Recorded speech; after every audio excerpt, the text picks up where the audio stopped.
So obviously the big story, the most alarming story, the negative story from Tuesday's Daily Mail, they have Boris acknowledging the breakaway state of never-ending COVID, Josh. We have to learn to live with it now. This is an appalling reality for somebody such as this. Here at GBNews, half of people are going to lose their jobs. Yeah. What are they going to talk about? Well, it's funny, isn't it? I thought Toby Young was talking to Dan Wootton in the previous programme very much about that, about the extent to which the journalist class, I don't think you can entirely overlook that, the extent to which the media class, not out of any conscious self-interest, but it has created for them an extraordinary, value. They have their the pro and the anti, and not just that. You've got Sage, you've got all these the other Sage or the alternate Sage. You've got all these different groups who have vested interests in whether it continues, whether it stops. Was there ever Onion? I could think there must have been Onion. Wasn't there? That's what Toby should have called his anti-Sage group. That's it. But, yeah. Anyway, yes, it's coming to an end. The laws are going to be cancelled from Thursday.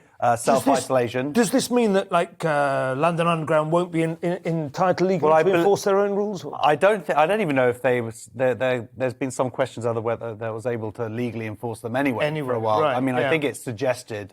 Is the idea. There are a lot of people out there still wearing their masks. Yeah. It has to be said, even in shops or places outside where they don't I have a suspicion it will, for many people, it will never end. I remember going to Hong Kong. I've done gigs out there. And one of the things that strikes you is how many people on the mass transit systems just wear masks without there being any specific pandemic. Let's see where we get into spring, summer. People are going to be wearing them still.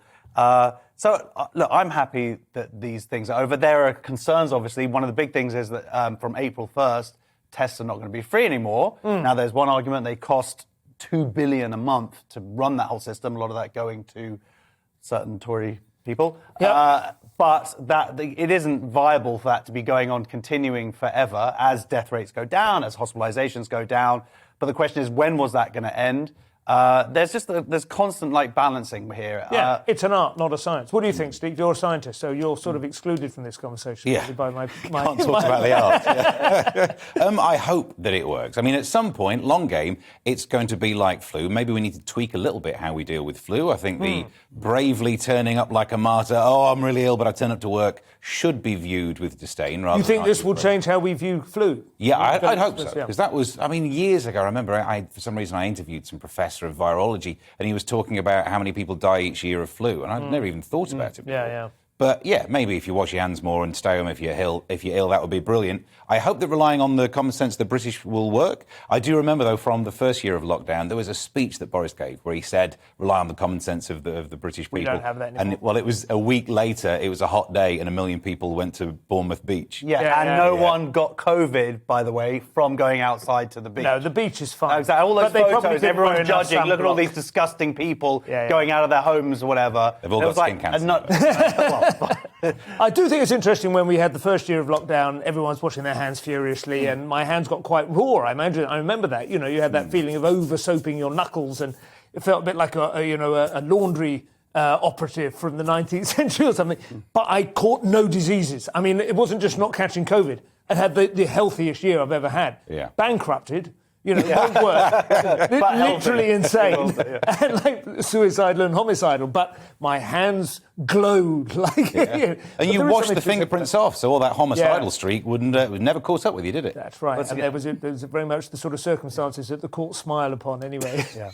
So anyway, but it's good though. For Boris, it's good. Now finally the rest of the country is now in line with what Number 10 has been doing for its Well, that's true. But also, I think Number 10 is in line with what people thought they were electing 2 years ago. Not that they knew there was a pandemic on its way, of course, but they always saw Boris Johnson as a fairly loose grip, a libertarian instinct.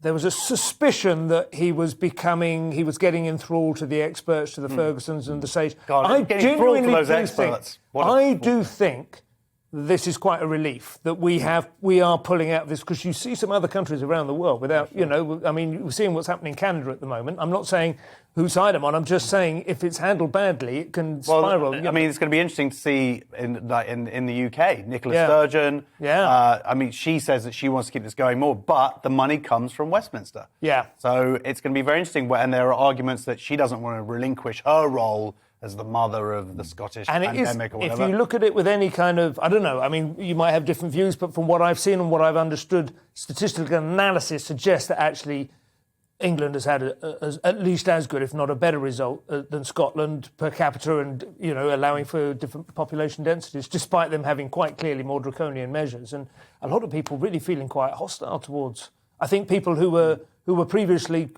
kind of on side with the devolution, if not full-on nationalism, then they actually feel that Sturgeon has overplayed our hand quite a bit. Me and the other half, we holidayed up there during I can't remember what lockdown it was, but it was one where the rule was you could only drink alcoholic drinks outside. Yeah. It's October or November, we were up there. That's been a law in Scotland for a long time. You have to drink alcoholic drinks outside, whether you want by to the or bus not. shelter.